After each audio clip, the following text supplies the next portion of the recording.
The dining room of the Cole family had always been a place of rituals, holidays, celebrations, and the occasional fight softened by wine. But that night, at 68 years old, I sat at the long mahogany table and realized it had become something else entirely, a stage. The candles flickered, casting tall shadows against the walls, while silverware clinked softly against porcelain. Then, from across the table, my sister Elaine leaned forward, her voice slicing through the hum of small talk. "Face it, Margaret," she said, her lips curling into a half-smile that wasn't a smile at all. "You never carried this family's name with pride. You don't deserve it." For a moment, the entire room froze. The only sound left was the sharp clang of a spoon slipping from someone's fingers, landing against a plate with finality. I didn't answer, not yet, but I felt the weight of every gaze settle on me, as though the question wasn't whether Elaine was cruel, but whether she was right. And while my hands stayed folded neatly in my lap, my heart made a quiet vow no one else could hear. If she thought I didn't deserve the Cole name, she was about to find out just how wrong she was. Elaine didn't stop at that first strike. She straightened in her chair, her diamond bracelet catching the light as if she were already queen of the table. "I'll make this simple," she announced, raising her glass of Cabernet like it was a gavel. "The Cole estate will be mine to manage from here on. 100 years of family heritage deserves strength, and Margaret." She paused just long enough to let her eyes sweep over me, cold and deliberate. "Was always the weak one." Laughter, soft and uncomfortable, rippled down the table. A cousin cleared his throat. An uncle nodded, almost relieved someone had said it aloud. I caught the way their eyes flicked past me as though I were a shadow sitting in my father's chair, not flesh and blood. Elaine leaned closer, twisting the knife. "I built this," she said, every syllable heavy with false triumph. "She's just been living off the name."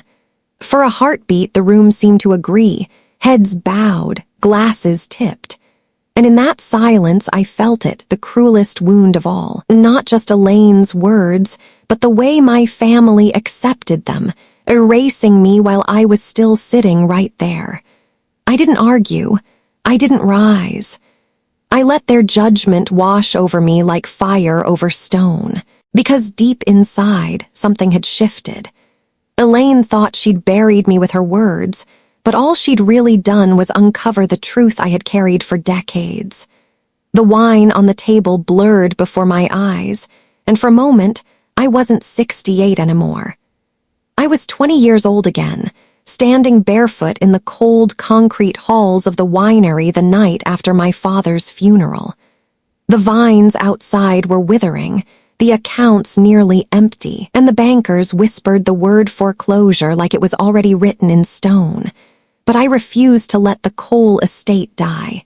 I remember unclasping the only heirloom I had left, my mother's pearl bracelet, and sliding it across the banker's desk. "It's not much," I told him, my voice shaking. "But it will buy us time.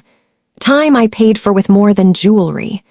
I worked double shifts in the vineyard, hands blistered and bleeding, pruning vines by lantern light while the rest of the county slept. I skipped meals so the workers could be paid. I signed loan papers in my own name, not knowing if I'd ever escape the debt. And where was Elaine?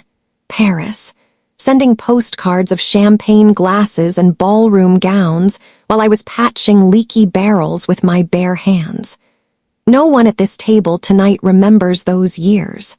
No one dares to speak of who carried the Cole name when it was fragile as glass. But I remember, and the silence of my family only carved the truth deeper into my bones. It was me. I was the one who kept the Cole name alive.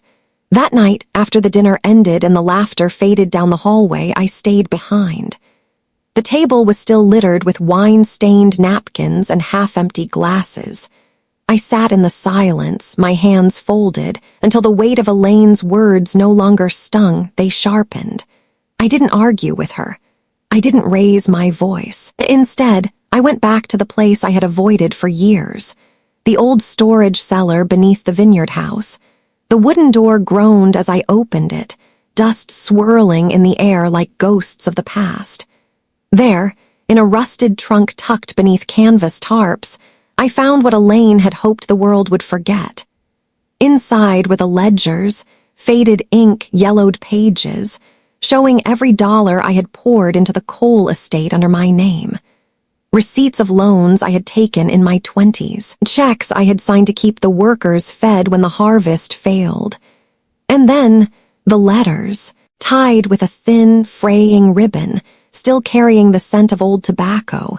They were from my father. Handwritten, each word pressed hard into the paper as if he knew they'd need to last longer than his own breath. "You carry this family, Margaret. One read. Never let them forget it." I traced my fingers over his handwriting until my vision blurred.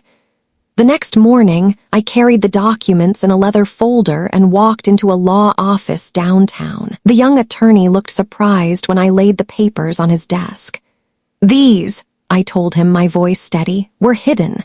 My rights as heir weren't erased. They were buried. I want them restored." He adjusted his glasses, scanning the brittle pages. "Mrs. Cole, this is more than enough." For the first time in years, I let myself smile, not a smile of victory, but of certainty. Elaine thought she had the spotlight, but I was already building the stage. The family gathered again 2 weeks later, this time not for dinner, but for the official council of heirs. The air inside the grand hall was heavy with perfume, polished wood, and the faint tang of wine barrels aging in the cellar below. Elaine swept into the room like she owned it, her silk scarf trailing behind her. She stood at the head of the table, chin high, voice dripping with triumph. "As of today," she declared, "I am the rightful heir to the Cole estate. The legacy is mine to protect, and mine alone." Her words hung in the air, and for a moment it felt as though she had won. The cousins nodded. A few even clapped politely. But then I rose. 68 years of being silent gave weight to that one movement. I placed a small wooden box on the table, its hinges creaking as I opened it. Inside lay a bundle of weathered letters, tied with ribbon, and a stack of brittle ledgers whose ink still bore my name. My voice didn't tremble. "These are the records of every dollar I invested, every loan I signed when I was 20, every sacrifice that kept this family's name alive." Gasps rippled through the room. Someone dropped a pen. Elaine's smile faltered. I unfolded the top letter written in my father's hand. The ink was smudged, but his words rang clear as church bells. "You carry this family, Margaret. Never let them forget it." I laid it gently on the table beside the ledgers. The silence that followed was different this time, not dismissive, not cruel. It was the silence of truth, pressing down on every last person in that room. Elaine's face drained of color, her lips parting but no words coming out. For the first time, she looked small. Elaine's chair scraped against the polished floor as she half rose, her voice desperate, cracking under the weight of silence. This doesn't change anything. I was the one who expanded the vineyard. I made the Cole name respected again. I turned to face her fully, my hands still resting on the box of letters. There was no anger in me, only clarity. "I never wanted the spotlight, Elaine," I said, my voice calm enough to echo in the vaulted ceiling. "I only wanted the family name to survive, and when no one else stood to carry it, I did." I slid the ledgers across the table, their pages whispering like old ghosts. "History doesn't lie. Paper doesn't lie. Father's words don't lie." Elaine's mouth opened, but no sound came out. Her eyes darted from the documents to the faces of our cousins, searching for support. None came. I leaned forward just slightly, locking my gaze on hers. "If you think I don't deserve the Cole name," I said, steady and unshaken, "then let history speak for itself." The words landed heavier than any gavel, and for the first time in my life, the table that had erased me now leaned toward me. Elaine slumped back in her chair, her fingers tightening around her glass, but she couldn't lift it. Her power had evaporated, and all that remained was her silence.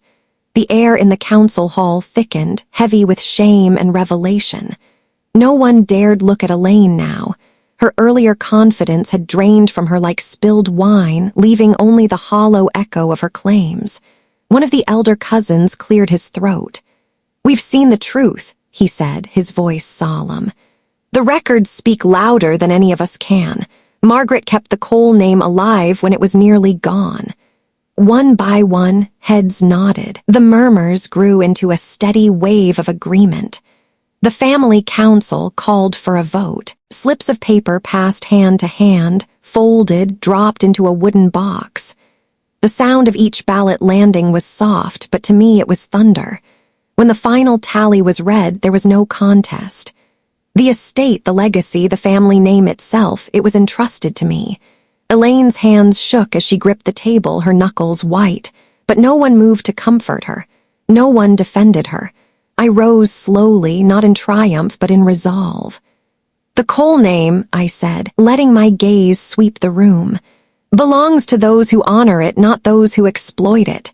Silence followed, but this silence was different from the one at dinner weeks before. It wasn't the silence of dismissal.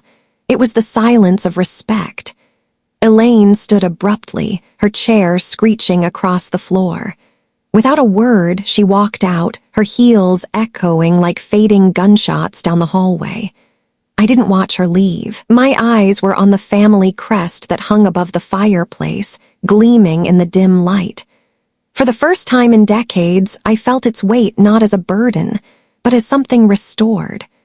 The dawn came soft and golden, spilling light across the rolling vineyards of the Cole estate. Rows of vines stretched endlessly, each one heavy with promise, each one whispering the story of survival.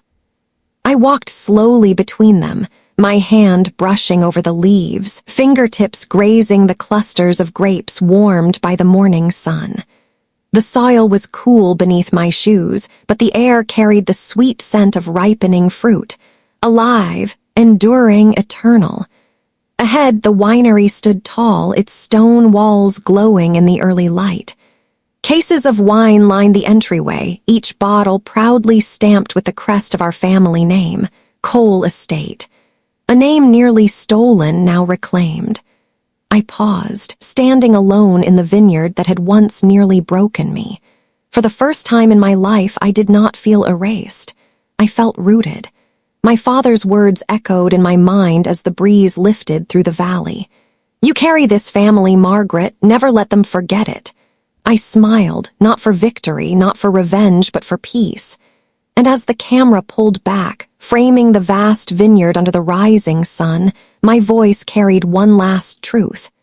At 68, they told me I didn't deserve the family name. But I reclaimed it, not just for myself, but for every generation who will carry it with honor.